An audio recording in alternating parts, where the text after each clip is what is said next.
hapon po sa inyong lahat muli. Mga kapatid, tayo po'y tumayong lahat at makipagkamayan tayo sa isa't isa at magbatian tayo. Bless, bless. Hello, siya.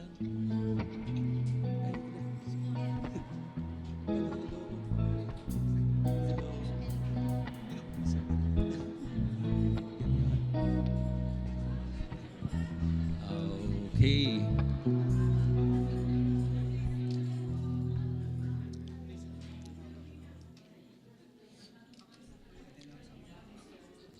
Okay. Ngayon naman po ay dumulog tayo sa Panginoon Diyos sa isang panalangin. O amang Diyos, salamat po.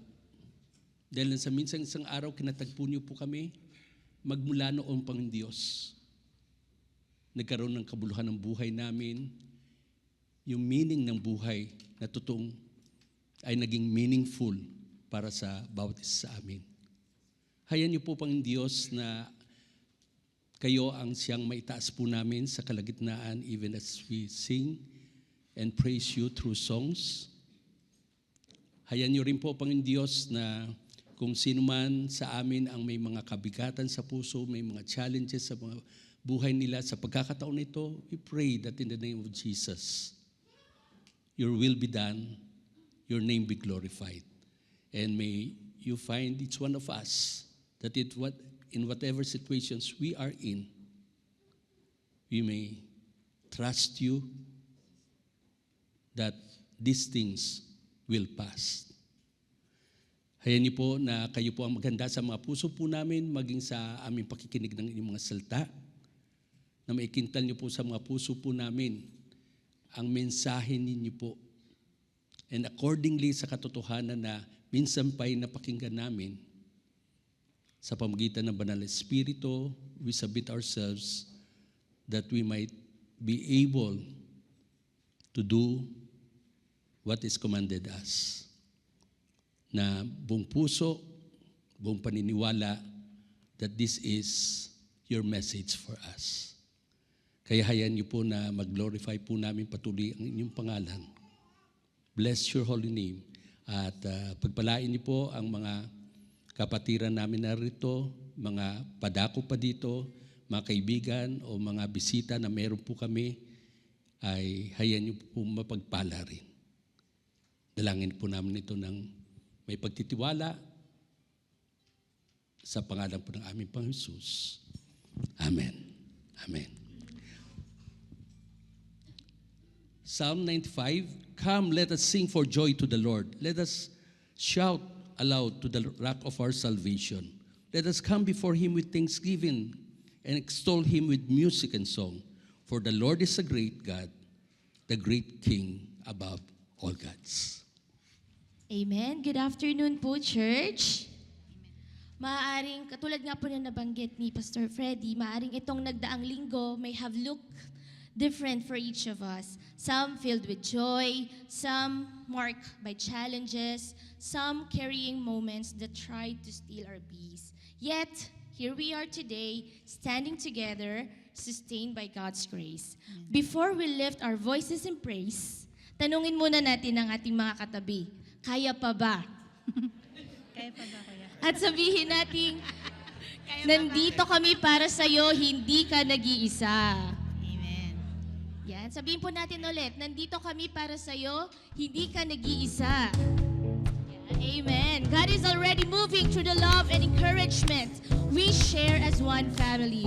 And now, as one body, let's trade our sorrows, our shame. Let's lay them down for the joy of the Lord. Let's sing. I'm trading my sorrows. I'm trading my shame. I'm laying them down for the joy of the Lord. I'm trading my sickness. I'm trading my pain. I'm laying them down for the joy of the Lord. We say yes, Lord. We say yes, Lord. Yes, Lord. Yes, yes, Lord. Yes, Lord. Yes, Lord. Yes, yes, Lord. Yes, Lord. Yes, Lord. Yes, yes, Lord. Amen. Let us all sing, I am pressed crushed, persecuted, not abandoned, struck down but not destroyed. I'm blessed beyond this curse, for His promise will endure, and His joy is gonna be my strength. Though the sorrow may last for the night, His joy comes in the morning. I'm trading my sorrows, I'm trading my shame, I'm laying them down for the joy of the Lord. I'm trading my sickness, I'm trading my pain, I'm laying them down for the joy of the Lord. We say yes, Lord. We say yes, Lord, yes, Lord, yes, yes, Lord. Yes, Lord, yes, Lord, yes, yes, Lord. Yes, Lord, yes, Lord, yes, yes, Lord. Amen. Let's sing it again. Yes, Lord. We say yes, Lord, yes, Lord, yes, yes, Lord. Yes, Lord, yes, Lord, yes, yes, Lord.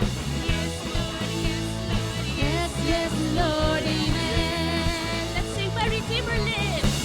If my Redeemer lives, my Redeemer lives, my Redeemer lives, my Redeemer lives. Declare, my Redeemer lives, my Redeemer lives, my Redeemer lives, my Redeemer lives.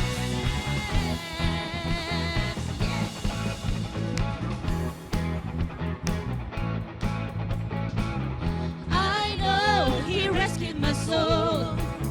His blood has covered my sin. I believe. I believe. My shame is taken away. My shame is taken away. My pain is healed in His name. I believe. I believe. I'll raise the banner. I'll raise the banner. Oh, 'cause my Lord has conquered the grave. My Redeemer lives. My Redeemer lives. My Redeemer lives. My Redeemer lives. My Redeemer lives. My Redeemer lives. My Redeemer lives. My Redeemer lives. Palapakan natin ang ating Panginoon. Hallelujah. Yes, Lord. Yes, Lord. Let's continue in His presence.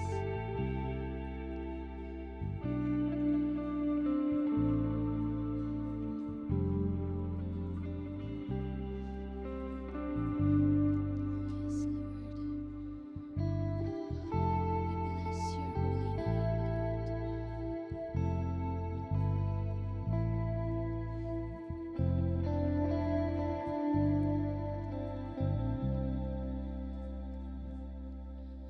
The sun comes up, it's a new day dawning. It's time to sing your song again. Whatever may pass and whatever lies before me, let me be singing when the evening comes. Bless the Lord, oh my soul, oh my soul.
deserving of our praises and glory, Lord.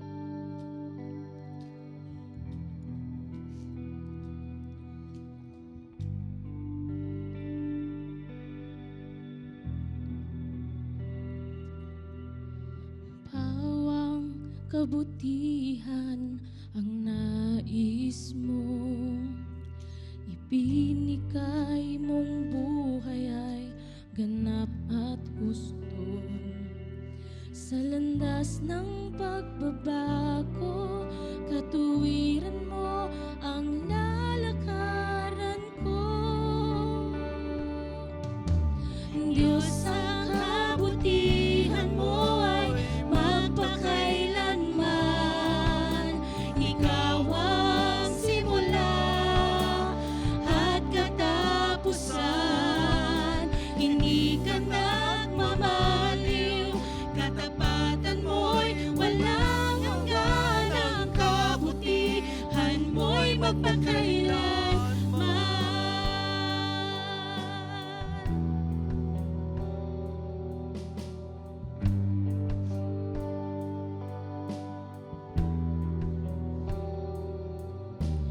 Diyos, ang kagandahan ng kalooban mo, naglalarawan ng dakilang pag-ibig mo. Sa landas ng pagbabago, katuwiran mo ang lalakaran ko. Diyos, ang kabutihan mo ay magpakailanman. Ikaw ang simula at katapusan. Hindi ka nagmamaliw, katapatan mo'y walang hanggan. Ang kabutihan mo'y magpakailanman.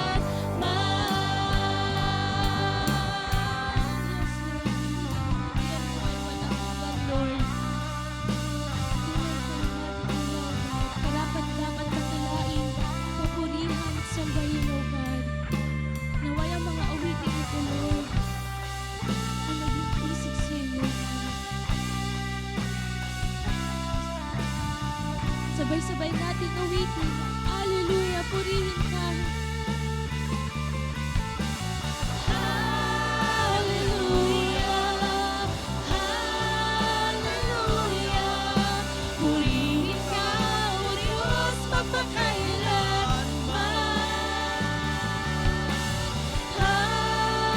Hallelujah, hallelujah. Purihin ka, O Diyos, magpakailanman.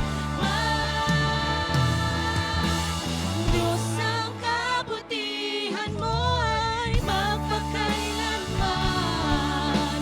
Ikaw ang simula at katapusan. Hindi ka nagmamaliw, katapatan mo'y walang hanggan. Ang kabutihan mo'y magpakailanman. Diyos, ang kabutihan mo'y magpakailanman. Ikaw ang simula at katapusan. Hindi ka nagmamaliw, katapatan mo'y walang hanggan. Ang kabutihan mo'y magpakailanman. Ang kabutihan mo'y magpakailanman. Ang kabutihan mo'y magpakailanman.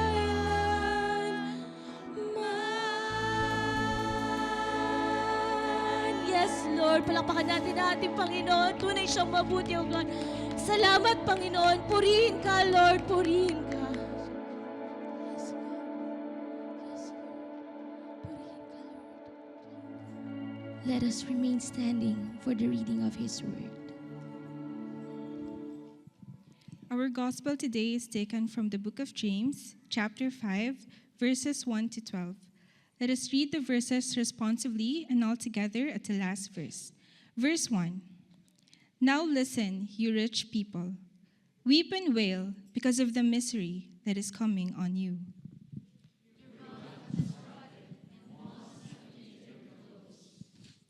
Your gold and silver are corroded. Their corrosions will testify against you and eat your flesh like fire. You have hoarded wealth in the last days. Look, the wages you failed to pay the workers who mowed your fields are crying out against you. The cries of the harvesters have reached the ears of the Lord Almighty. You have lived on earth in luxury and self-indulgence. You have fattened yourselves in the last day of slaughter. You have condemned and murdered the innocent one who was not opposing you. Be patient then, brothers and sisters, until the Lord's coming. See how the farmer waits for the land to yield its valuable crop, patiently waiting for the autumn and spring rains. You too, be patient and stand firm, because the Lord's coming is near. Don't grumble against one another, brothers and sisters, or you will be judged. The judge is standing at the door. Brothers and sisters, as an example of patience in the face of suffering, take the prophets who spoke in the name of the Lord. As you know, we count as blessed those who have persevered. You have heard of Job's perseverance and have seen what the Lord finally brought about. The Lord is full of mercy, is full of compassion and mercy. Verse 12 altogether. Above all, my brothers and sisters, do not swear, not by heaven or by earth or by anything else. All you need to say is a simple yes or no. Otherwise, you will be condemned. This is the word of God. You may now be seated. Let's pray. Hallelujah, hallelujah, hallelujah, Lord. Tunay, Panginoon, na kayo po ang Diyos ng kabutihan. Kayo ang Diyos na magpakailanman. Kayo ang Diyos sa aming mga buhay, O God. Maraming salamat, Panginoon, sa inyong katapatan, sa inyong kabutihan, sa bawat isa sa amin, O God. Salamat, Panginoon, na patuloy na kami inyong iniingatan, pinoproteksyonan, O God. Salamat, Panginoon, sa muli pagkakataon ito na kami ay nagkasama-sama, nagkatipon-tipon para papurihan ka, sambahin ka sa Espiritu at katotohanan. Gayon din para makapakinig ng iyong salita, O God. Nawa, Panginoon, ang matututunan po namin sa hapon ito ay tumimo sa aming mga puso't isipan. Magamit po namin ito para mas lalo kaming lumago sa aming pananampalataya, O God. Patuloy kami na mas lalong lumalim ang pagkakilala sa inyo, O God. Tulungan mo po kami, Panginoon, na maging ang focus ay sa iyo lamang, Panginoon God, at kayo ang aming itataas sa hapon nito, O God. Tulungan mo din ako, Panginoon, na nawa ang lahat ng mga salita na mamumutawi sa aking mga labi ay mga salita na nagmumula lamang po sa inyo, O God. Maraming salamat, Panginoon. Ito po ang aming dalangin. Sa pangalan ni Jesus. Amen. Amen. So, magandang hapon po sa ating lahat at welcome po sa ating panambahan ngayong hapon ito. At 2 weeks na lang ay tapos na ang 2025 at malapit na tayong magkaroon ng panibagong taon. At ngayon nga ay pagpapatuloy natin ang ating serye, ang ating pag-aaral sa Kingdom Living in the Real World series. Ayan, at tayo ay nasa chapter 5 na. So last chapter na ito ng Book of James. So 2 lesson na lamang po ang ating pag-aaral sa hapon na ito. Kung titingnan natin at sa buong chapter ng libro ng James, sa chapter 1 nakita natin doon yung the testing of faith. So ang pinaka common na verse na nakikita natin sa James chapter 1, 2 to 3, sabi dito ay consider it pure joy whenever you face trials of many kinds. So kasi kapag tayo ay nakakaranas ng mga testings na ito, tayo ay patuloy na magiging matatag. Ayan, magiging mature tayo and magiging complete. Sa chapter 2 naman makita natin yung faith demonstrated through love. At James confronts favoritism within the community. So dapat wala tayong favoritism or partiality sa ating mga kapatiran. And also he stresses na sa huli, faith without works is dead. So nakita din natin sa chapter 2. Sa chapter 3 naman nakita natin yung power and peril of words. So imagine ito, yung maliit na bahagi ng ating katawan ay kayang-kaya itong magkaroon ng malaking damage sa ating community. Ayan, para itong maliit na apoy na kayang sumunog sa isang kagubatan. Kaya dapat ay maging maingat tayo sa ating pananalita sa ating kapwa. And then sa chapter 4 naman is the heart of our conflicts. Nakita dito, James identifies the source of quarrels and fights. Yung mga hindi nami-meet yung ating mga desires at nagiging idolatrous ang ating mga cravings. Kaya nagkakaroon tayo ng conflicts or quarrels sa ating kapwa. So mayroong tayong mga wrong motives. So yung tinatawag natin na RM. Yung pag hindi natin nakuha yung mga desires natin, kakaroon tayo ng quarrels. And last week naman, ayun nga, ang naibig sa atin ni Nung Freddy, kailangan natin yung sumunod tayo dun sa ano talaga yung kalooban ng ating Panginoon. At ito in-address niya dun sa mga wealthy businessman. So yun naman ang titingnan natin ngayon sa chapter 5. So having established that genuine faith endures trial, sa chapter 1, demonstrates itself to works of love, controls its speech, and humbly submits to God rather than worldly desires. Now, James addresses the final and urgent application. So how God's people live with integrity and patience in a world of injustice and instant gratification. Kaya ang title ng ating preaching ngayong hamito ay Patience in a Push-Button World. So lahat tayo, alam natin na masyado tayong mahilig sa mga instant. Ayan. So the world we live in ay para tayong nasa microwave mentality. Alam niyo yung microwave mentality, no? Kailangan instant. Pagkalagay mo sa microwave, pwede ka na makabake ng cookies or ng cup o kung anything. O yung malamig na pagkain, pwedeng maiinit. So, ganun. So, we live in a world of instant everything. So, mga instant meals. So, lahat ng mga bagay, instant na ngayon. So, dati hindi naman ganun, no? At parang ayaw natin yung mga delay. So, sino ba yung gusto yung naghihintay, di ba? So, parang nababawasan tayo ng patience. So, ano ba yung ibig sabihin ng microwave generation?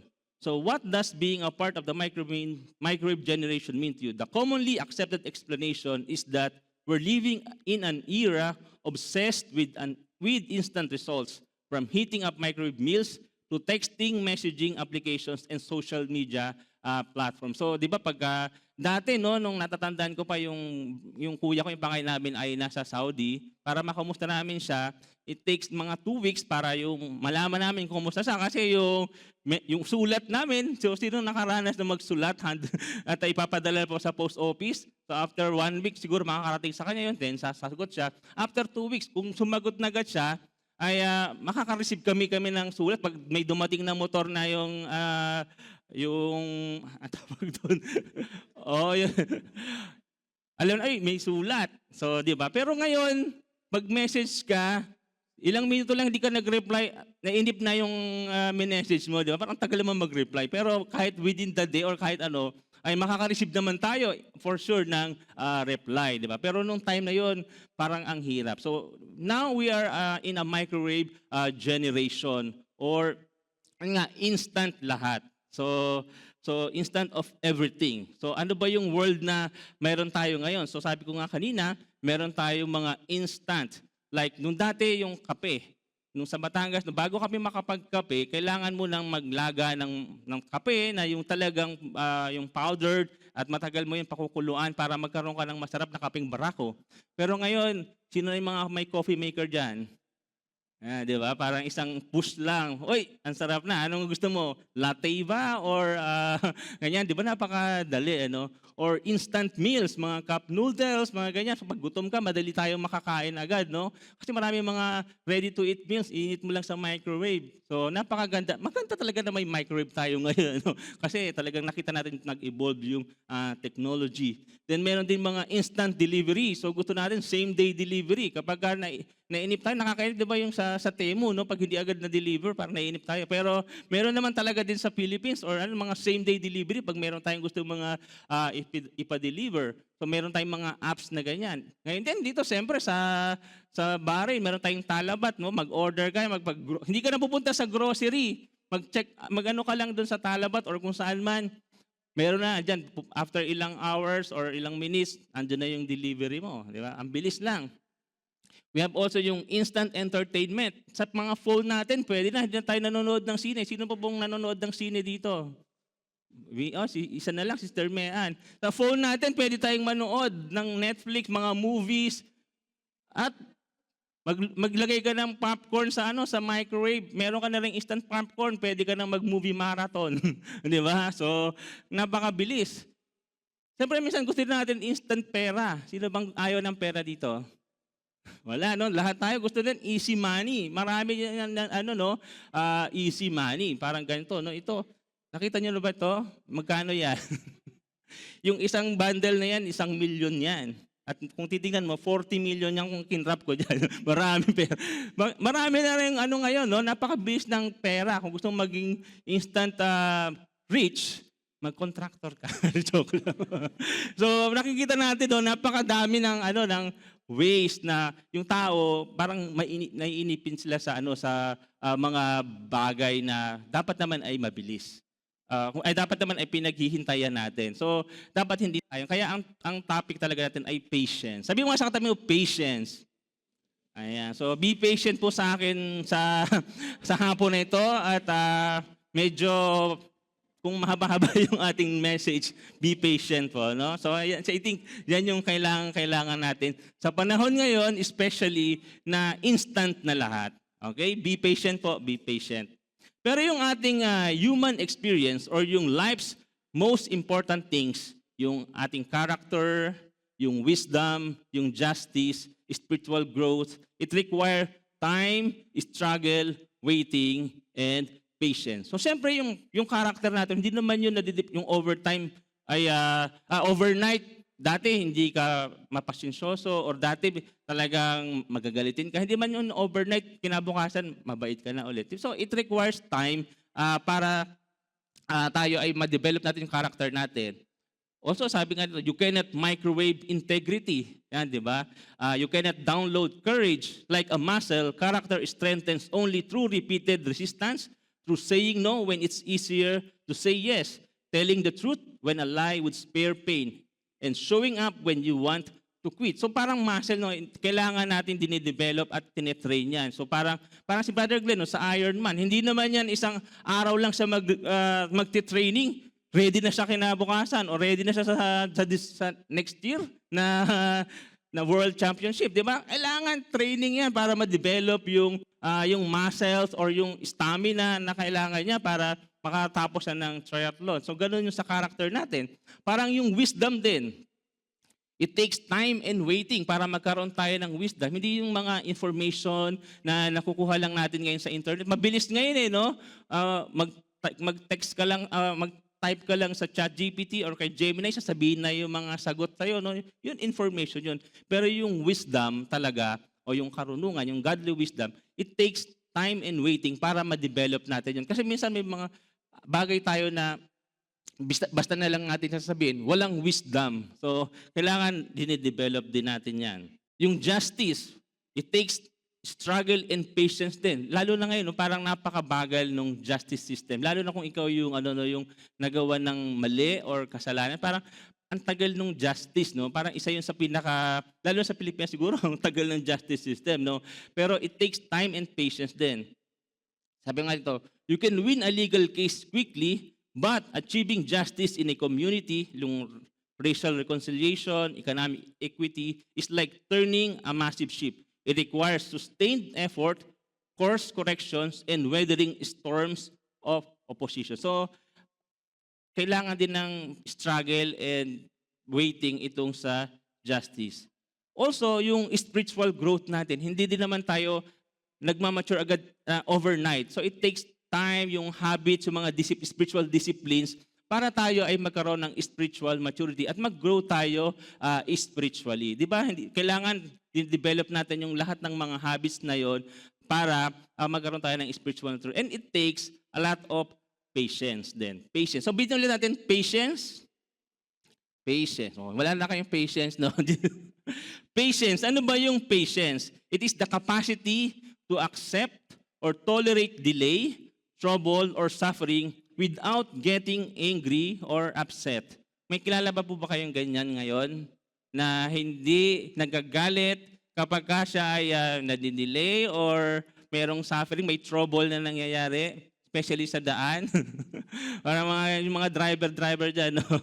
Ayan, so minsan naiinis tayo kapag na-overtaken tayo o kaya inabutan tayo ng red light, ganyan, parang konti na lang red pa, no?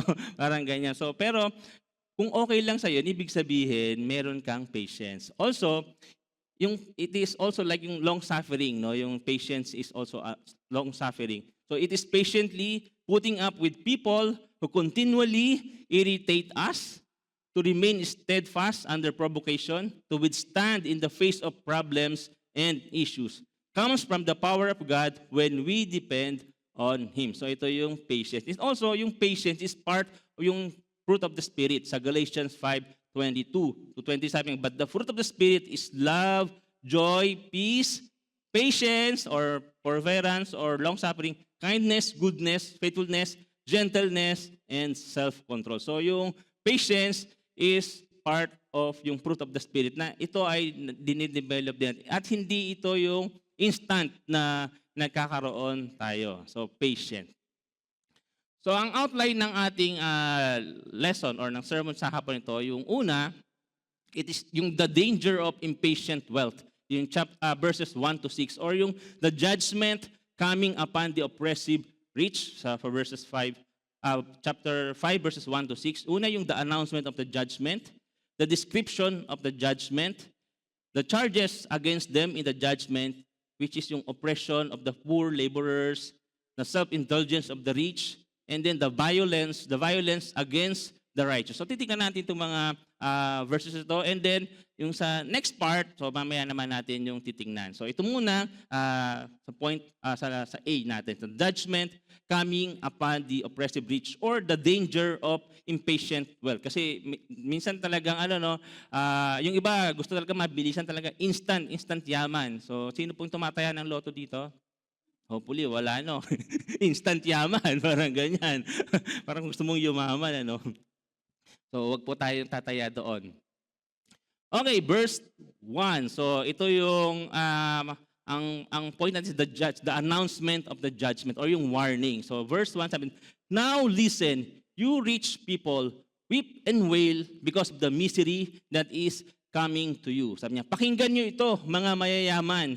Tumangis kayo at humagulhol dahil sa kapighatiang darating sa inyo. Sa ESV translation naman, yung now listen is come now. Parang yung last week na preaching din ni Ninong Freddy, diba? Sabi niya, come now, kayo na mga businessmen, mga rich businessmen. So, hali kayo. So, now listen, makinig kayo, mga mayayaman. So, rich people. Sino ba yung mga rich people na tinutukoy dito? Sino po yung mayaman dito? Taas ang kamay. Ay, niya pa kayo eh. Sinong gustong yumaman? Yun, may tumaas doon. Yan. Siyempre naman, no, parang gusto mo naman kahit paano, medyo naka-LL din tayo, no? Yung nakaluwag-luwag. Ayan, medyo ayaw naman natin, parang hirap na hirap tayo sa ating mga buhay. Kahit hindi naman sobrang yaman, pero hindi naman tayo parang naghihikahos talaga. Pero kaya nga tayo nagtatrabaho dito, kaya nga tayo umalis ng Pilipinas, nandito tayo para magkaroon tayo ng magandang buhay. Pero of course, hindi para mag-serve tayo sa ating pamilya. So rich people. So, sino ang tinutukoy dito? Ito yung mga people na tinutukoy dito. Kung last week nga sa chapter 4 ay mga wealthy businessmen, ito yung mga wealthy na landowners. Ayan. So, the rich people pictured are clearly the wealthy landowners, a class accused of economic exploitation and oppression from early times. At itong mga tao na tinutukoy dito ni James, na kapatid ni Jesus Christ, hindi ito mga believers na mayayaman. Kung titingnan natin, kung i-analyze natin yung verses 1-6. A number of God's choice servants have been wealthy. So, hindi naman masama ang maging mayaman. Kasi may mga tao din sa Bible na mayaman, like si Abraham, si David, si Solomon, si Job, si Joseph of Arimathea, si Barnabas, si Lydia, at iba pang mga tao. So, hindi masama ang maging mayaman, kaya huwag kayong magigilty kung sobrang yaman nyo. Ha? Basta mag-share kayo. Share nyo naman sa amin. Ayan. Pero ang tinutukoy nga dito, yung ano sila, oppressive, yung marang pinahihirapan talaga nila yung mga alipin nila, yung mga tauhan nila, yung talagang hindi fair yung treatment, walang justice. Kaya ang warnings niya, weep and wail. So ano ba yung ibig sabihin nito? Yung weep, from the Greek word na klaio, means to mourn, to weep, to lament, or to wail with emphasis upon the accompanying noise. Yung talagang malakas na iyak, umatungal. Yung umatungal parang umiyak na parang baka. Nakarinig na ba kayo ng gano'n? Yung sobrang lakas na pag-iyak. Na-experience nyo na ba yun na humagulhol talaga kayo? Yung talagang sobrang nagtatangis kayo. So ito yung sinasabi ni James sa mga mayaman. Kayong mga mayayaman kayo, magtangis kayo, humagulhol kayo. Dahil sa misery o dahil sa kapighatian na darating sa inyo. So ano ba yung mga reasons bakit na itong mga wealthy landowners na ito ay kailangang umiyak or magtangis? Una, their wealth is temporal and subject to the ravages of time. So yung kanilang yaman, ano lang yan, temporary. Hindi naman nila yan madala. Kaya tama naman, no? Yung yaman natin, hindi natin madadala sa kabilang buhay. No? Temporary lang yung kanilang yaman. So they are guilty of a crime against their sisters and brothers. So guilty kasi sila doon sa maltreatment o mistreatment, yung parang hindi tamang pakikitungo doon sa kanilang mga tauhan, especially sa mga brothers and sisters nila. Kaya isa yan sa reason kung bakit kailangan nilang mag-weep. And they will be judged and condemned for the selfish use of temporal goods. And dahil sa kanilang selfish use ng kanilang mga nakamal na yaman. So siguro, payaman sila ng payaman para lang sa sarili nilang kapritsyo or para sa sarili nilang paggastos na hindi nila i-share ng tama sa kanilang mga kapatiran or sa kanilang mga tauhan. And lastly, they have been adding to their material treasure as if the world will go on forever. Hoard sila ng hoard ng yaman na parang akala nila hanggang patagal yung kanilang buhay dito. Kaya yun ang warning ni James sa kanila. At ito din yung warning sa atin ni Paul sa sulat niya kay Timoteo sa 1 Timothy chapter 6 verses 9 to 10. Sabi ito, those who want to get rich fall into temptation, in a trap, and into many foolish and harmful desires to plunge people into ruin and destruction. Ayan, so yun yung problema. No? Those who want to get rich fall into temptation and into a trap, into many foolish and harmful desires. Parang talagang, yun talaga, pag na-fall into temptation ka dun sa gusto mong payaman, kung ano nung mga kasamaan ang pwedeng nagagawa mo. Verse 10, for the love of money is a root of all kinds of evil. Some people, eager for money, have wandered from the faith and pierced themselves with many griefs. Ayan. So, masama po ba yung pera? Parang hindi. So, hindi naman masama ang pera kasi ang pera ay neutral kasi ginagamit natin to. Kung wala tayong pera, paano tayo makakapamuhay? Paano tayo makakabili ng mga pangangailangan natin? Ang masama kung ginagamit natin ang pera sa kasamaan. So, ang kasalanan, kasi parang ang sabi nila, money is the root of evil. Tama po ba yung money is the root of evil? Mali, kasi for the love of money is the root of all evil. Yung talagang love na love mo yung pera. So, ganyan. So, the question is, do we love money? So, how to tell if we love money? So, tanongin mga kapatid mo, mahal mo ba yung pera? Parang ayaw nyo, ha? So, ito, how to tell if you love money? Una, if you find yourself often thinking about money and how to make more money. Pera, pera, pera. Puro pera yung iniisip mo. Sino po nag-isip ng pera ngayon? So, puro pera. Kapag ganyan ang iniisip mo palagi, ibig sabihin, mahal na mahal mo yung pera. Maaaring yung master mo ay hindi si Lord, kundi yung pera. Pangalawa, if a major topic or conversation between you and your friends or your family is how to make more money, or plans to buy house or other materials, or yung talagang mga sobra-sobra na, excesses. Kung yan ang laging topic ninyo sa inyong mga usapan, yung mga pamilya nyo, kaibigan, puro pera, maaaring pera, love na love mo yung pera.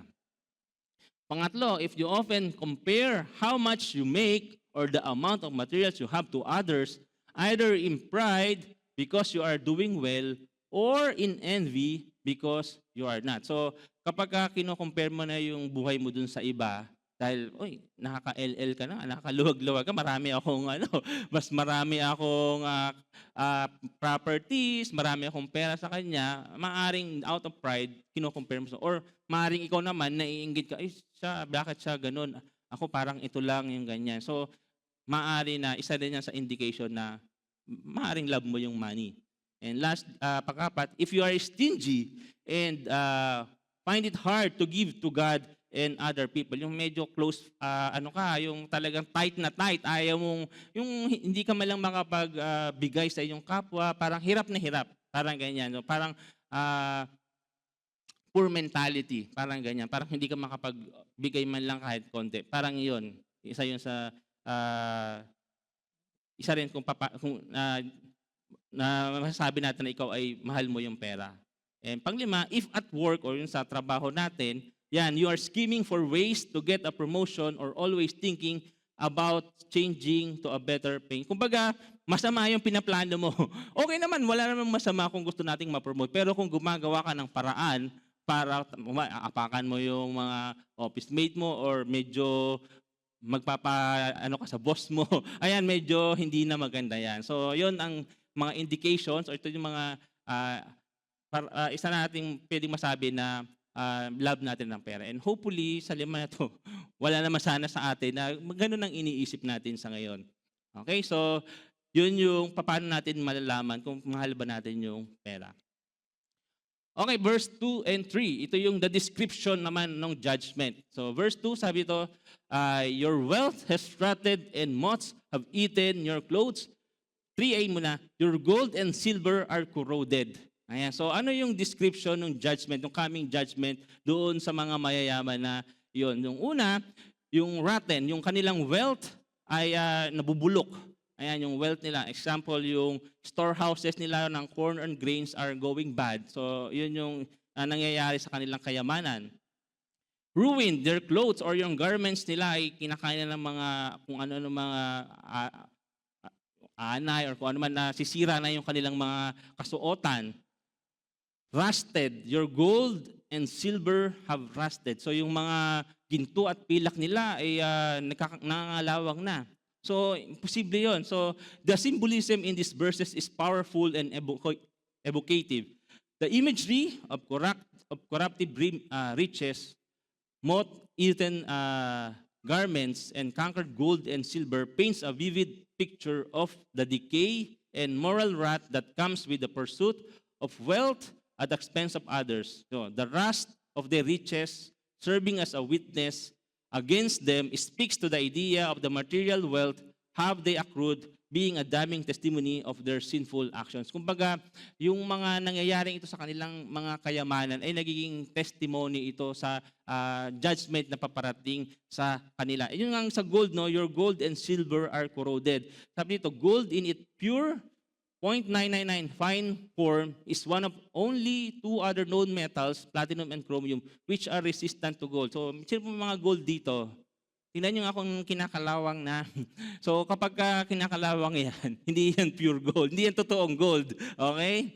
So the point, rusted gold and silver figuratively depicts their utter worthlessness as if they were rusted and useless. In a word, wealth is only temporary. So, yung ating mga kayamanan is temporary lang yan. So, yun ang description doon sa coming judgment doon sa mga wealthy landowners na iyon. So, patuloy tayo sa verse 3. Sabi niya, your gold and silver are corroded. Their corrosion will testify against you and eat your flesh like fire. So, their corrosion will testify or will witness. Sabi ni Warren Wiersbe, note the witnesses that God will call on that day of judgment. Una, yung rich man's wealth will witness against them. Yung even yung pangangalawang ng kanilang mga kayamanan ay magte-testify or mag-witness doon sa coming judgment para sa kanila. Next, also sa verse 4, titingnan natin, the wages that they held back will also witness against them in court. Yung mga hindi nila pinibigay na mga sweldo dun sa kanilang mga tauhan, mag-testify din yun sa kanila. And also the workers will also testify against them. And you have hoarded wealth in the last days. So ito nga, talagang nagkakamal sila ng kayamanan sa huling panahon. Sabi dito, yung hoarded wealth or heaped treasure together is sa Greek ay thesaurizo, to lay up or store up, to gather or save. So ito yung ginagawa ng mga mayayaman in the last days. So like the man in the parable of the rich fool, they thought they were laying up riches for their latter days. So parang gano'n, no? Parang nag-iipon-ipon siya na mga kayamanan niya, nakala niya ay maglalast hanggang sa last day. So when in fact, it was the last days of the Jewish economy when they were so busy storing up wealth. Like some today, who store up retirement and then die before they retire. So store tayo ng store ng ng invest tayo ng invest, pero hindi na natin nagagamit. So sayang lang. So maging maingat din tayo pagdating sa ating kayamanan. At ito rin yung warning ni Jesus Christ, no, sa kanya sa Sermon on the Mount, no, sa Matthew chapter 6 verses 19-21. Sabi dito ay, do not store up for yourselves treasures on earth where moth and rust destroy, and where thieves break in and steal. But store up for yourselves treasures in heaven where moth and rust do not destroy, and where thieves do not break in and steal. For where your treasure is, there your heart will be also. So let us not store up yung mga treasures on earth. Kumbaga, ang talagang dapat nating pag-ipunan ay yung mga heavenly wealth, yung mga kaayaya sa ating Panginoon. Mas dun yung focus natin. Kasi nga, for where your treasure is, there your heart will be also. So, warning lang din po sa atin yun. So, tuloy tayo sa verse 4. Ito naman yung the charges against them in the judgment. Sa verses 4 to 6 na ito. So, verse 4, sabi ito, look, the wages you failed to pay the workers who mowed your fields are crying against you. The cries of the harvesters have reached the ears of the Lord Almighty. Ayan, so the wages. So, di ba, isa sa mga magte-testify din doon sa mga sa judgment na yon, doon sa mga wealthy landowners na yon, dahil sa kanilang gawa, itong mga wages na to na hindi nila ibinigay doon sa kanilang mga workers. So ano ba yung wages? Wages, Greek word nga is mistos. It literally refers to pay, which is due for labor performed or dues paid for work. Eh di ba tayo kaya naman tayo nagtatrabaho? Meron tayong sinesweldo, hindi naman daily, yung sa atin ngayon. Kasi sa panahon natin ngayon, monthly, o sa Pilipinas, quincenas, every 15-30. Pero sa nung panahon noon, daily yung pagbabayad nila. Kasi para meron silang magamit sa kanilang pangangailangan. May pambili sila ng pagkain or kung ano mga pangangailangan nila. So, ano yung sin na kinukomit nila dito? These people were mistreating their employees by not giving yung fair salary sa kanila, yung due sa kanila na daily dapat ay ibinibigay nila. So they are withholding just compensation from one's employees. Those of us who are employers have a special responsibility before God to pay our employees adequately and promptly. So kung tayo naman ay mga employers, so dapat din, especially we are Christian employers, just yung pagbigay natin ng wages or compensation dun sa ating mga employees. So it's also a warning for us. And ito yung isa sa mga sin na sinasabi ni James sa mga wealthy landowners nito, yung they are mistreating or withholding yung just compensation sa kanilang mga employees or mga workers. At yan din ay sinabi sa Deuteronomy 24:14-15. Sabi ito, you shall not oppress a hired servant who is poor and needy, whether he is one of your countrymen or one of your aliens who is in your land, in your towns. So, you shall give him his wages on his day before the sun sets. So, ano rin yan, paalala, isa sa mga command sa mga may mga tauhan na dapat hindi nila wini-withhold yung payment or yung salary sa kanilang mga hired servants. For he is poor and sets his heart on it, so that he will not cry against you to the Lord and it became sin on you. Para hindi sa talaga humingi or magsumbong or umiyak sa ating Panginoon at ito'y maging kasalanan against sa'yo. Tingnan natin, the cries of the harvesters have reached the ears of the Lord Almighty. Ayan. So yung Lord Almighty dito, sa ibang translation, ay Lord of Sabaoth, hindi yung Lord of the Sabbath. Ito yung pinag-aaralan natin na Jehovah Sabaoth. No? Natandaan nyo yun sa names of God na pinag-aaralan natin. Sa ESV naman is the Lord of Hosts. At sa NLT or ISB, Lord of Heaven's Army. So yun yung patukoy dito sa Lord Almighty. So nakakarating sa kanilang Panginoon. So alam nila na meron silang Diyos na pwede nilang pagsabihan dun sa mga unjust treatment na ginagawa sa kanila ng kanilang mga employer. So kaya dapat, ito nga yung warning dun sa mga mayayaman na ito. So the cries of the reapers have reached the ears of the Lord of Sabaoth. Ayan. So the use of this title was meant to give this unjust each a sober warning. The cries of the people they have oppressed had come to the ears of the God who commands heavenly armies, the God of might and power and judgment. So nakakarating to sa power, sa Diyos na makapangyarihan na kayang mag-command. So pwedeng anytime maparusahan din talaga itong mga unjust employers na ito. Kaya better na wag na nilang i-withhold kung ano man yung mga bagay na due doon sa kanilang mga servants. So sa verse 5, sabi niya dito, you have lived on earth in luxury and self-indulgence. You have fattened yourselves in the day of slaughter. So nagpasasa kayo sa kalayawan at karangyaan dito sa lupa. Nagpapataba kayong parang mga hayop na kakatayin. Ito yung isa din sa warning sa kanila, no? Parang namumuhay kayo sa kalayawan. Ayan, so self-indulgence. It is characterized by doing or tending to do exactly what wants, especially when this involves pleasure or idleness or excessiveness. Yung self-indulgence o yung live luxuriously. Sabi ito, ang Greek word ay tropao. It means to lead a life of self-indulgence, revel, carouse, live in luxury, to live softly, delicately, to fare sumptuously, live for pleasure, to be licentious, or to be extravagant. Yung sobrang rangyana talaga. No? Yung pwede namang hindi ganun, pero gusto talaga excess. No? Excessive lagi ganun. Tapos hindi naman, sayang, yung mga ganung mga pagluslustay or paggastos. Yung self-indulgence naman ay from the Greek word is patalao, to indulge oneself beyond the bounds of propriety, live luxuriously or voluptuously. Yun nga, yung sobra-sobra talaga. Hindi naman masama na minsan mamuhay tayo na parang yung may comfort, pero yung sobra-sobra, yun ang sinasabi niya, pinagbabawal ng salita ng ating Panginoon. So luxury is a way of ruining character. It is a form of self-indulgence. If you match character with wealth, you can produce much good. But if you match self-indulgence with wealth, the result is sin. So nagiging sin na pala yun kapag yung sobra-sobra.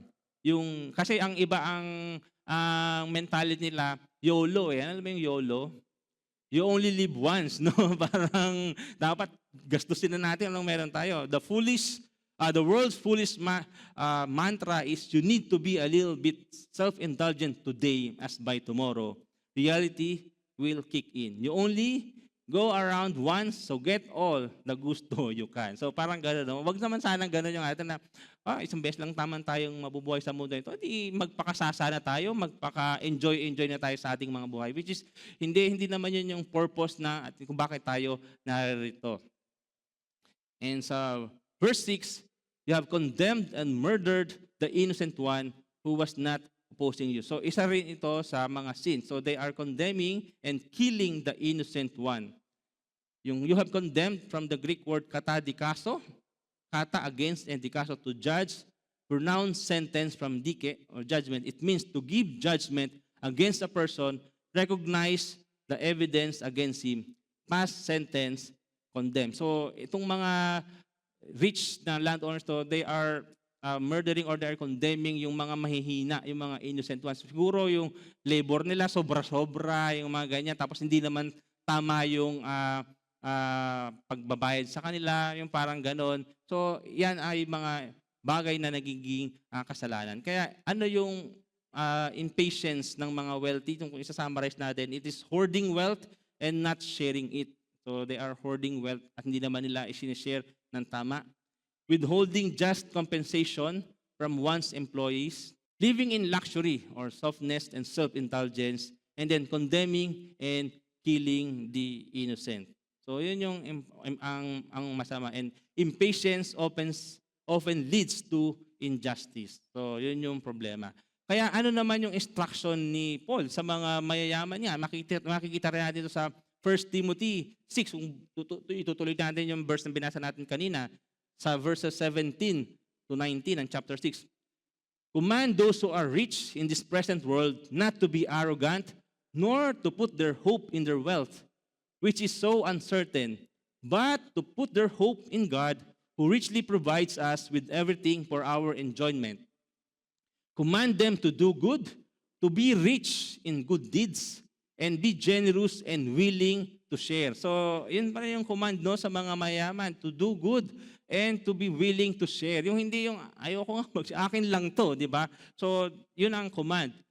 In this way, they will lay up treasure for themselves as a firm foundation for the coming age, so that they may take hold of the life that is truly life. So, ito yung instruction para sa mga mayayaman. So, hindi yung, para hindi tayo ma-condemn, yung mga mayayaman na yon ay ma-judge dahil dun sa kanilang ginagawa. So yun yung sa first part ng ating lesson. And punta tayo sa verses 7 to 12. So makita natin yung the exhortation naman to the afflicted brethren. So verse 7 to 12, makita natin the call for patience in view of the parousia or yung second coming na tinatawag. The warning against blaming one another. And then the examples of suffering and endurance, and the reaction of living faith to self-serving oaths. So yung oaths na naman, mapapag-aralan naman natin sa verse 12. So verse 7, tingnan natin. Be patient then, brothers and sisters, until the Lord's coming. So be patient. So kanina, di ba, hindi natin nababasa na rin yung words na brothers and sisters or brethren. So dito mga believers na yung kausap ni James. So doon sa church nila siguro. So kaya be patient then, brothers and sisters, until the Lord's coming. Ayan, sabi dito, be patient, from the Greek word makrotumeo, from makros, long, distant, far off, large, and tumos, or from temper, passion, emotion. Literally, to be of a long spirit, not to lose heart, or to remain tranquil, while waiting, have patience. Yan, wait. So, have patience. So, yung kayang maghintay. So, yun yung ibig sabihin ng be patient dito. Sabi ko, kaya nga mga kapatid, magtiyaga kayo hanggang sa pagdating ng Panginoon. So, paging matyaga tayo. So, patuloy tayo magtiyaga. So, yun yung command sa atin. Ayan.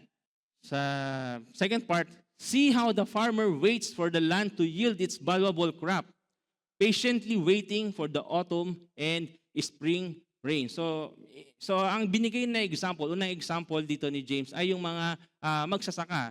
So nakakita na po ba kayo ng mga magsasaka? Of course, no, alam natin yung mga napaka-importante ng magsasaka, especially sa panahon natin. Ngayon kasi kung wala ang mga farmer, kasi lately parang kukunti na lang yung nagsasaka ngayon, no, kasi binebenta na nila yung kanilang mga lupa, nagiging subdivision na, parang ayaw na, or parang mas gusto nila yung instant yaman nga, parang ganyan. So ayaw na nila. Tsaka nakakapagod talaga yung yung magtatanim ka, tapos ang tagal bago yung harvest, tapos minsan kung sa Pilipinas nga tayo, may mga bagyo pa, parang hindi ka sure doon sa kung may aanihin ka. Kaya parang yung mga magsasaka, parang talagang dapat tinutulungan natin sila dahil iilan na lang talaga yung yung mga nagtatanim ngayon.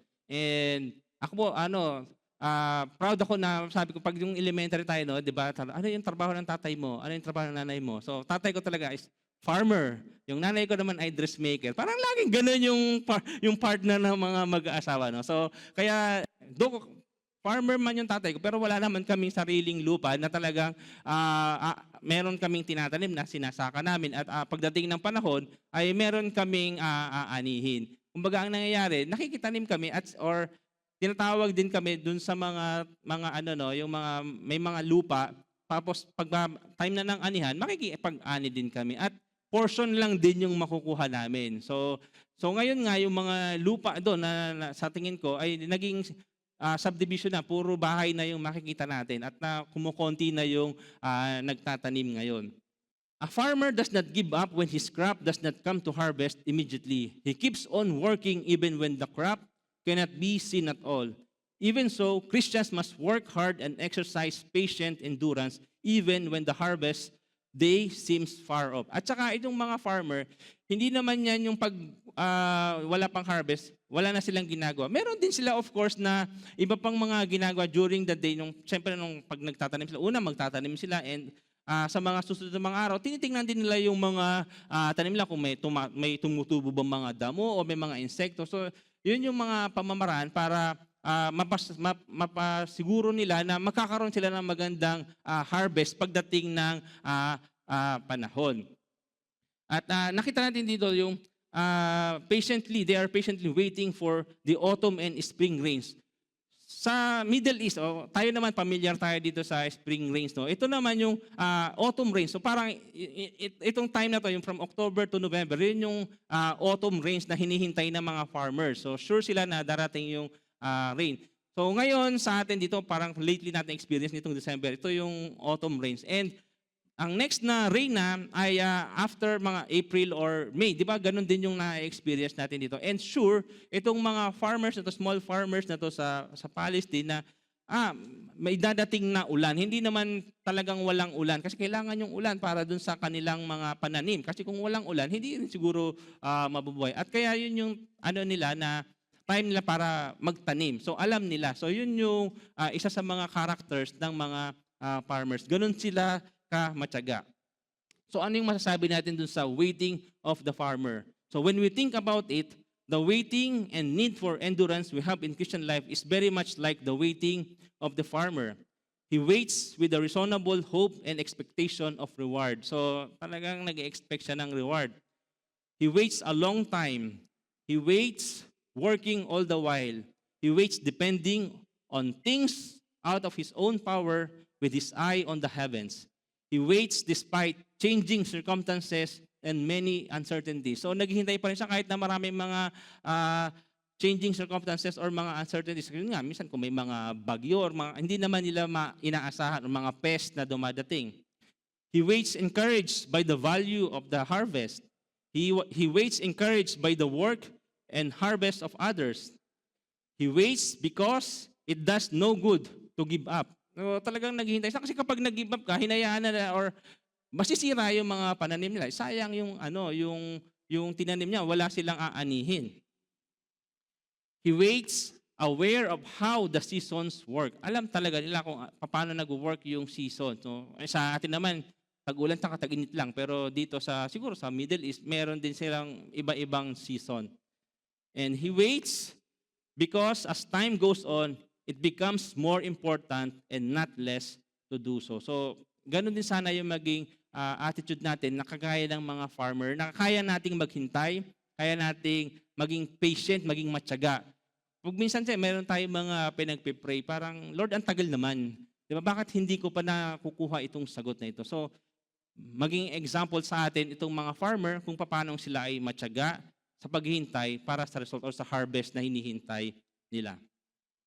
Sa verse 8 again, you too, be patient and stand firm because the Lord's coming is near. Ito na naman yung second coming. So, di ba lagi namang binabanggit yung second coming, especially sa New Testament. So, many times na nababanggit yan. Again, yung be patient, of course, yung makrotomea, no? Yung sinasabi niya dito. Pero yung stand firm na sinasabi dito, sa ibang translation, sabi dito, you also be patient, establish your heart. So, we should establish our hearts for the coming of the Lord is at hand, sa ESV at sa New King James Version. Sa Amplified naman, or sa iba ding translation, ang sinasabi doon, you too be patient, strengthen your heart. So we must strengthen our hearts. We must establish it. Kumbaga, dapat maging stand firm tayo. Because when we are treated unjustly, we should be patient. Dahil alam natin, Jesus is coming back. Sure na sure yan. Hindi yung hope so na darating si Lord. But hope sure. Sure na sure tayo na si Lord ay darating. Kaya dapat tayo ay maging matyaga, maging patient talaga tayo sa ating buhay. Minsan kasi parang napapagod na tayo, no? So, sino po bang hindi napapagod? Di ba minsan nakakapagod talaga yung araw-araw, ganda naman ang gagawin natin. Parang gusto mo, sana hindi ka gigising ng 5 o'clock or 6 o'clock, ganyan. Parang hayahay lang maghapon. Parang yung mga mayayaman kanina na they are living luxuriously. Ganyan. So, pero hindi, dapat maging matyaga tayo. Ayan. Maging matyaga tayo kasi yun yung command sa atin. We must strengthen our hearts. We must establish our hearts. We must stand firm. So, lagi yan, mag-stand firm tayo. At yung Greek word niyan ay yung esterizo. Ibig sabihin, to fix firmly in place, set up, establish, support. To cause to be inwardly firm or committed. Diyan, maging committed tayo. Establish, strengthen. So, yun yung command sa atin. We must stand firm. Sa Corinthians, di ba yun din, stand firm. Ang command sa 1 Corinthians 15:58. Let nothing move you. Always give yourselves fully to the work of the Lord because you know that your labor in the Lord is not in vain. So patuloy tayo, magpakatatag tayo, magpalakas tayo. Ayan. So alam natin na hindi nawawalan ng kabuluhan. Yung paghihintay natin, hindi yan nawawalan ng kabuluhan. Amen? So sabi mo sa katabi mo, stand firm. Yan, stand firm tayo. Okay? Verse 9, punta na tayo. Ito naman yung the warning against blaming one another. Sabi dito, do not grumble against one another, brothers and sisters. So pangalawang beses na binanggit naman yung brothers and sisters. Or you will be judged. The judge is standing at the door. So mga kapatid, huwag kayong magreklamo sa isa't isa upang hindi kayo hatulan ng Diyos sapagkat malapit nang dumating ang hukom o ang tagahatol. So, dapat hindi tayo nagrereklamo sa isa't isa. So, do not grumble against one another. Ang do not complain dito, ang Greek word dito ay, or to grumble or murmur ay estenaso, means to sigh or groan either inwardly to ourselves, o sa sarili, or outwardly because of undesirable circumstances or oppression under which the individual suffers. It then means express discontent or complain. Yung complain. So, sino po mahilig magreklamo dito? Ayun, no? Sa likod merong nagtaas ng kamay. Si Melvin ba yun? Yung reklamo ka na reklamo sa buhay, pagising mo, hindi na magpasalamat sa Panginoon. Lord, ito na, yung nagreklamo ka na agad. Di ba parang ang hirap ng gano'n na may kasama ka na puro reklamo, yung lagi mo naririnig, reklamo sa work, reklamo sa pamilya, reklamo parang nakakaubos ng energy. Parang ano naman, araw-araw ka may nireklamo. Bakit hindi ka magpasalamat sa ating Panginoon? Do not grumble against one another. Times of hardship can cause us to be less than loving with our Christian brothers and sisters.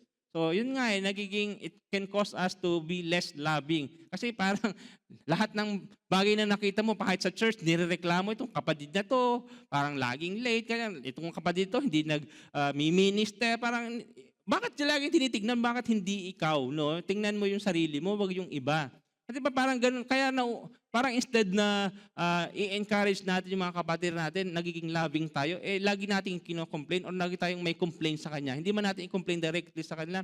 Sa Lord, parang, Lord, bakit si ganun? So, kino-compare mo na yung sarili mo sa iba. So, dapat wag tayong mag-complain, wag tayong mag-grumble. Ayan. Sabi ng James reminds us that we cannot become grumblers and complainers in our hardship, lest we become condemned even in our hardship. So, ang example din pala dito sa nagko-complain, nag-grumble, yung mga Israelites, no? Lagi silang nagko-complain kay Moses. Gusto nila yung mga masasarap na pagkain. Gusto nila yung mga coriander, mga onions na meron sila sa Egypt. Nag-aas sila ng meat, binigyan sila ng quail. Di ba? May reklamo pa rin. Nag-aas sila ng water, nagreklamo pa rin. Bakit? Reklamo sila ng reklamo, pero ang Lord is very patient with them. Talagang pinapunta pa rin sila dun sa promised land. And hopefully tayo, wag din tayo magreklamo sa Panginoon. Kung ano yung sitwasyon na nasa kalalagayan natin sa ngayon, I think yun yung kalooban ng ating Panginoon. And what we can do, magpatuloy tayo magtiwala sa ating Panginoon. Lord, salamat na nandito ako sa season na ito ng buhay ko. I know, darating panahon, itatawid mo ako sa ganitong sitwasyon. So instead na magreklamo tayo na magreklamo, kasi nagsasuffer din tayo, baka magka-heart attack tayo noon. Di ba? Pag puro reklamo yung nasa puso mo, mahirap yon. So wag tayong laging nagre-reklamo. So we must be patient with one another. So be patient ulit tayo. No? Dapat maging patient tayo sa ating mga kapatid.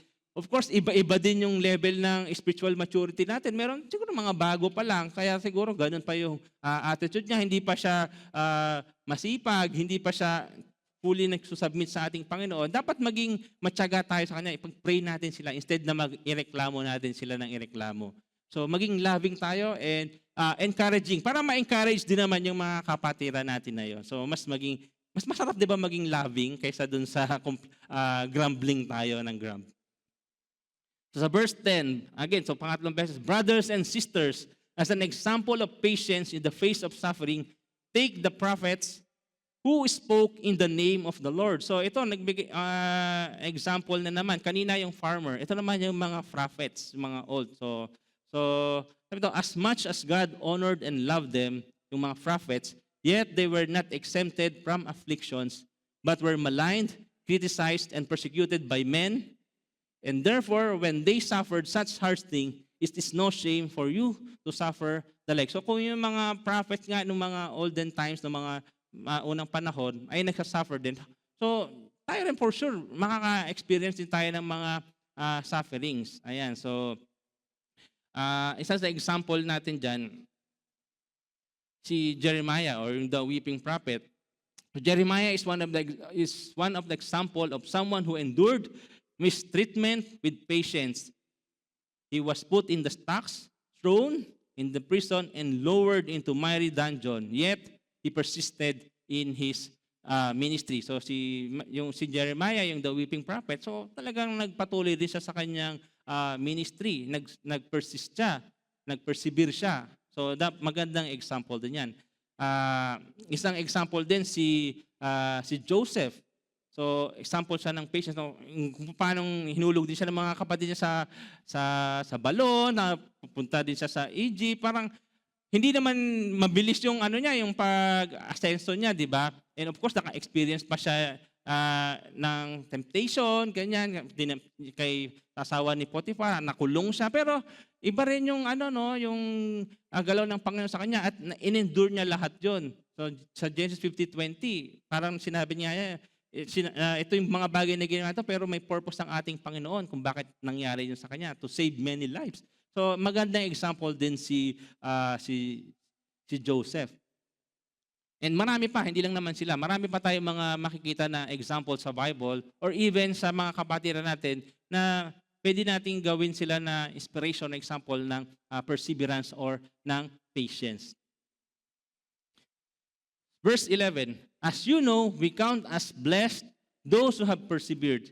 You have heard of Job's perseverance and have seen what the Lord finally brought about. The Lord is full of compassion and mercy. So another example ay si Job. So alam natin yung buhay ni Job. At naging idiom nga yung patient of Job sa dictionary. Ibig sabihin, it refers to someone who has an immense and unyielding degree of patience and conviction, especially in the face of problems or difficulty, just like the biblical character of Job. So isang example din na binigay ni James ay si Job. So ano ba yung ibig sabihin ng Job's patience?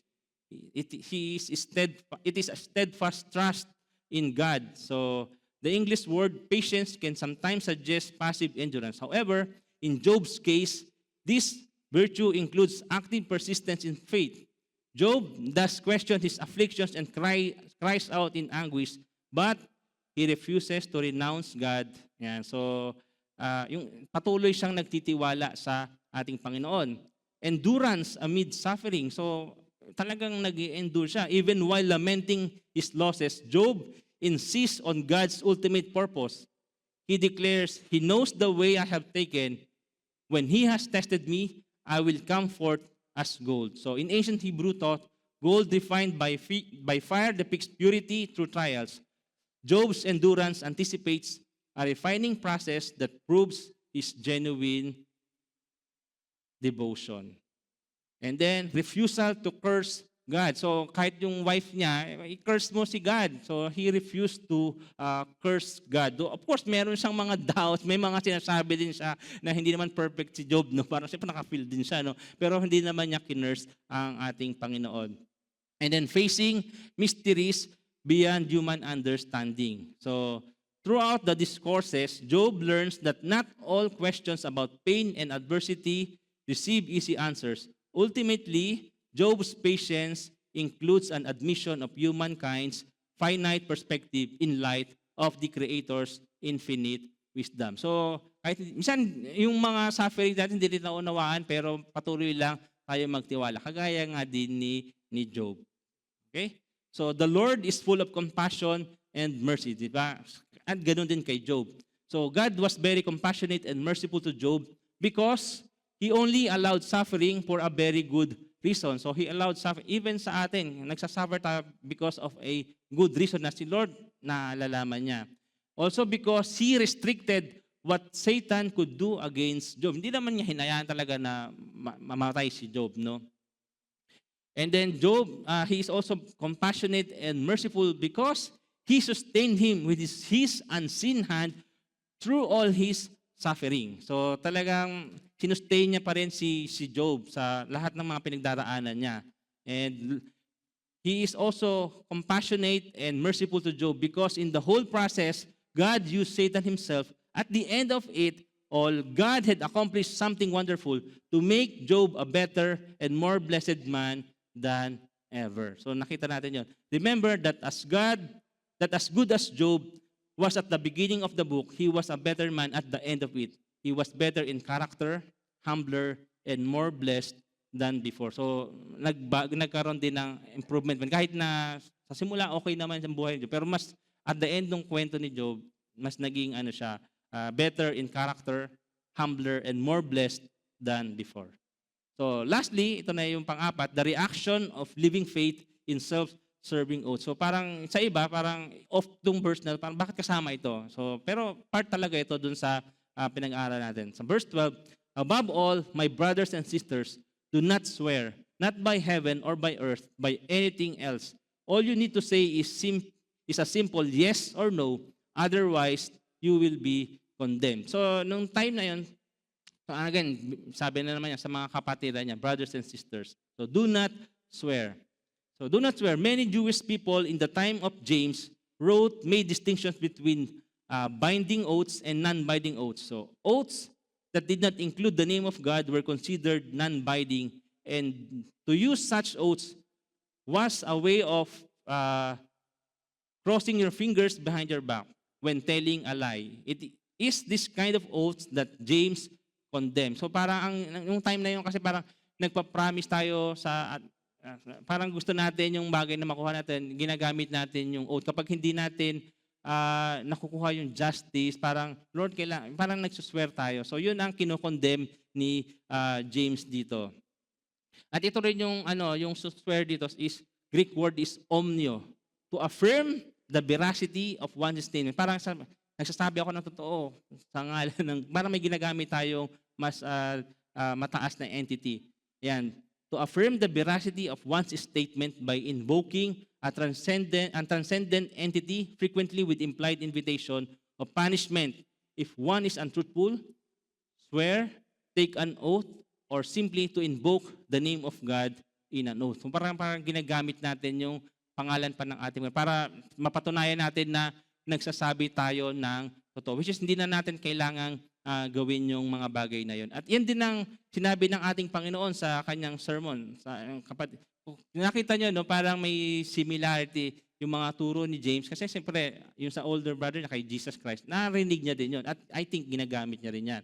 Sa verse 33 to 37, sabi ito, again, you've heard that it was said to the people long ago, do not break your oath, but fulfill the Lord by the vows you have made. But I tell you, do not swear an oath at all, either by heaven, for it is God's throne, or by the earth, for it is his footstool, or by Jerusalem, for it is the city of the great king. And do not swear by your head, for you cannot make even one hair white or black. All you need to say is simply yes or no. Anything beyond this comes from the evil one. So let your yes be yes and your no be no. Yun lang naman, simply yes or no. Huwag na tayong magsuswear pa or magte-take ng oath para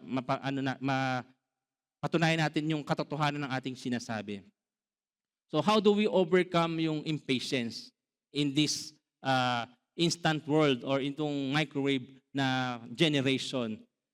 We can overcome impatience at wrongs in the world by remembering that justice is coming. So, isa sa mga time na nagiging impatient tayo kapag tayo yung nagawa ng mali, parang nagiging impatient tayo doon sa justice na paparating. Pero, ma-overcome natin yun kapag alam natin na si Lord ibibigay naman yung justice niya sa tamang panahon. Kaya dapat maghintay tayo.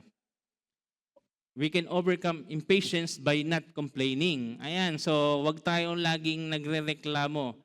Ayan, so complaining never actually solves a problem. Hindi ito talaga nakaka-solve sa problema natin. It only feeds the fire of frustration within us. Ayan. All it does is make the problem bigger in our minds. Kaya wag na tayong mag-grumble, wag tayong mag-complain. Let us trust God. Trust the process sa sinasabi ng ating Panginoon. So, pangatlo, we can overcome impatience by remembering the examples of the prophets. So, yung mga examples nila, kung paano sila nag-suffer, kung paano sila nag-endure sa mga hardships, pwede nating tularan yung mga examples na yon ng mga prophets. And we can overcome impatience by not trying to rush God. Huwag nating pilipitin ang kamay ng ating Panginoon. Wala namang push button si Lord. So, hindi yan kailangan. So, dapat maging matyaga tayo, maging patient sa lahat ng ating mga sitwasyon sa ating buhay. So, ganun talaga eh. Hindi nakukuha yan sa mabilisan, sa instant. Kahit na yung nakita. Wag tayong mag-compare, wag tayong tumingin sa iba. Bakit yun ang bilis ng progress niya? Bakit ang sabay na kami nag-graduate siya, may business na ako, wala pa. Parang ganun, no? Malay mo naman, mali yung scheme. O, hindi na, di ba? Magtiwala tayo sa ating Panginoon. Huwag nating madaliin kasi baka hindi yun yung will ng Lord sa ating buhay. So in conclusion, embracing holy delay. The push button or microwave generation wants everything now. Ngayon, di ba? Talagang everything now. But God is often a slow-cook God.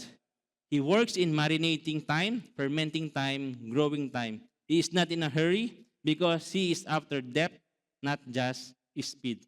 So maybe today, you are waiting for an answered prayer, yan, or a relationship to be healed, a dream to be realized, justice to be served, your heart to be mended. So be patient. Yun ang sabi ni James natin. Be patient. Yan. Be patient, strengthen your heart, look to the farmer. Yan. So, kaya nga, importante yung patience. Sabi niya, patience, ito yung pinaka-conclusion, it is a discipline that every believer must learn to cultivate. It is not natural, but spiritual. So, hindi naman yung meron ka na agad patience, no? Siguro nung bata ka, talagang marami ka ng pinagdaanan, kaya talagang nagiging matyaga, ano? Pero may mga tao talaga na hindi ganun katyaga. Produced by abiding in Christ and walking in the Spirit. In a fast-paced and impatient world, God calls us to be rooted, unmoved, and full of enduring trust in Him. As we submit to God's timing and trust in His process, we become spiritually mature, grounded, and effective. So let us lay aside every weight of impatience, every desire for shortcuts. Ayan, so walang shortcut sa buhay. So wag na nating i-desire yun. And embrace the process of patience. For in due season, the promises of God will manifest, the breakthroughs will come, and our faith will be richly rewarded. Patience is not the absence of action. It is calm confidence in divine timing. So let us pray na bigyan tayo ng Lord ng patience, turuan niya tayo na to wait, to quiet us during yung mga rush na ito, and siyempre, minsan parang wala namang deadline, no? Unless nag-set ka ng deadline sa buhay mo, na dapat ganito, ganyan, no? Pero wag tayong magmamadali kasi si Lord, hindi maganda yung parang minicrowave yung buhay natin, no? Hindi masarap, hindi maganda, hindi maayos, no? And parang kulang, yung character hindi kumpleto. And what we can do, while we are waiting, let us worship the Lord, let us serve the Lord, at let us trust the Lord, let us trust the process dun sa lahat ng mga bagay na pinagdaraanan natin. And wag laging instant. So walang instant sa buhay, is even our spiritual growth. So daily, makipag-commune tayo sa ating Panginoon, and I'm sure si Lord tutulungan niya tayo na mag-mature tayo at ma-develop natin itong patience na ito. So let us pray. Hallelujah, Lord. Hallelujah. Lord, maraming salamat, Panginoon, sa hapon ito. Salamat po sa inyong paalala sa amin. Patuloy, Lord, na turuan mo nga po kami na maging patient, Panginoon God, sa times, Panginoon, na nagiging mainipin kami. Patawarin po kami, Panginoon. Patuloy, Lord, na i-develop mo po ang aming character, yung aming wisdom. Patuloy, Lord, na mag-grow kami spiritually na nasa maayos na pamamaraan, O God. Dahil alam namin na kayo yung kumikilos sa aming mga buhay, O God. Maraming salamat, Panginoon God.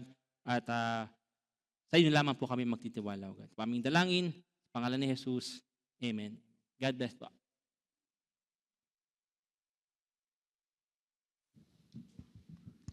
Ngayon po ay dako tayo sa tithes and offering. Sabi nga doon sa Proverbs chapter 3 verse 9 to 10, sabi niya, honor the Lord with your wealth and with your first fruit of all your produce. Sabi niya, then your barns will be filled with plenty. Ushers, please.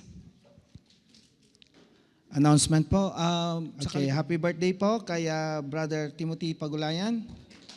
Yes. Fernando Mananggit, Christina Lising, and Mary Ann Reyes. Happy birthday po sa kanila.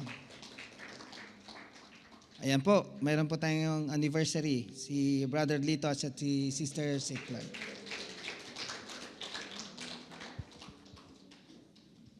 Yan po, ang most awaiting po na ating Christmas or year-ender ba to?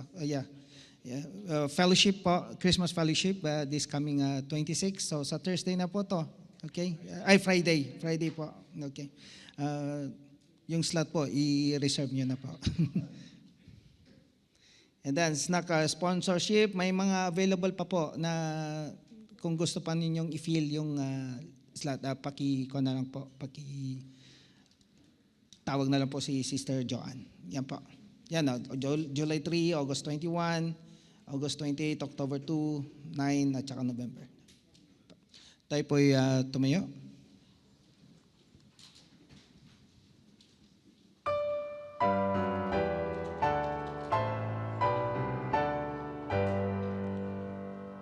Praise God from whom all blessings flow. Praise Him, all creatures here below. Praise Him above ye heavenly hosts. Praise Father, Son, and Holy Ghost.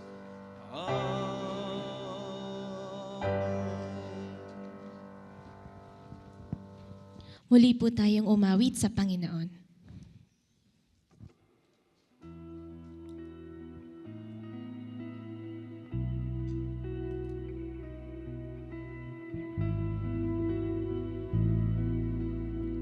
Let us all sing, I'm waiting. I'm waiting. I'm waiting on you, Lord, and I am hopeful. I'm waiting on you, Lord, though it is painful, but patiently I will wait.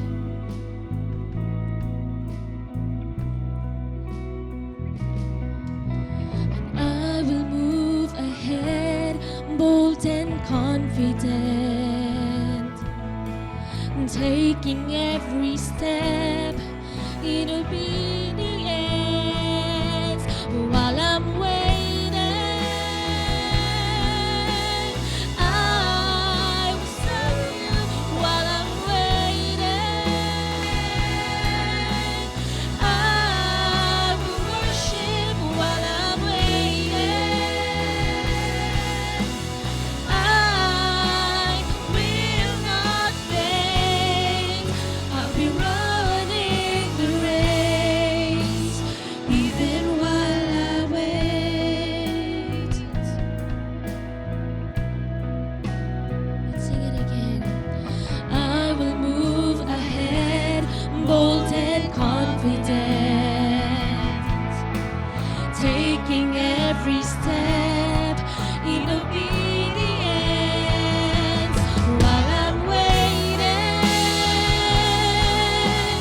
I will serve you while I'm waiting. I will worship while I'm waiting. I will not faint. I'll be running the race, even while I wait.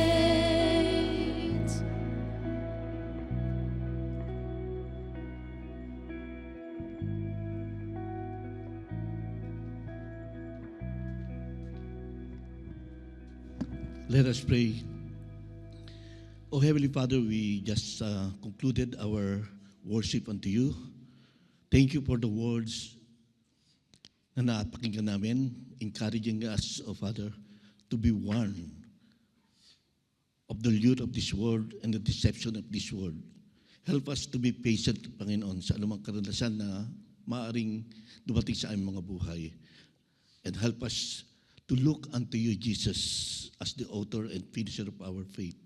You endured the cross. You patiently accomplish the works that the Father has entrusted to you in order for us to have salvation. In our lives today, we may encounter some difficulties in life, but your instruction today is very clear. Help us to be patient, for there is virtue, there is character in waiting upon you. For you have said that those who wait on the Lord, we will renew our strength. We will soar up like eagles. Though we walk, we will not faint. And thank you for this promise, Panginoon.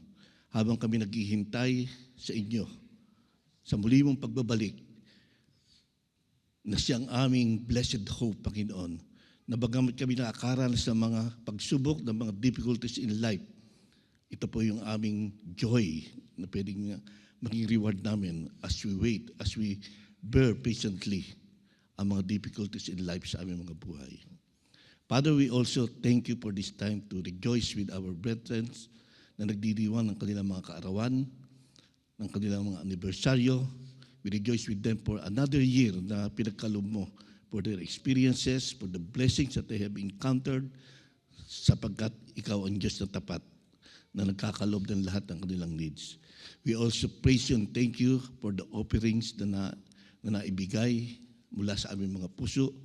Hindi po namin mapapantayan, Panginoon, ang iyong provision, ang iyong katapatan sa aming mga buhay, because you own everything, Panginoon. And it is not our like a duty, Panginoon, kundi ito ay expression ng aming pag-ibig sa inyo. Salamat, Panginoon, dahil sa naganap naming pagpupuri at pagsamba sa inyo, ay nalalaman po namin na ibigay namin sa inyo ang karampatan namin pagsamba, ang pag-honor namin sa inyo sa pamagitan ng iyong mga pahayag, sa pamagitan ng iyong mga salita. And help us, O Father, that your word will sink deep in our hearts and let it be our strength, Panginoon, sa aming pamumuhay sa araw-araw. At ngayon, ang pag-ibig ng Diyos Ama, ang pagliligtas ng Diyos Anak, at ang patnubay at pagkikisama ng Banal na Espiritu ang sumabawat sa atin ngayon at magpakailanman. Amen.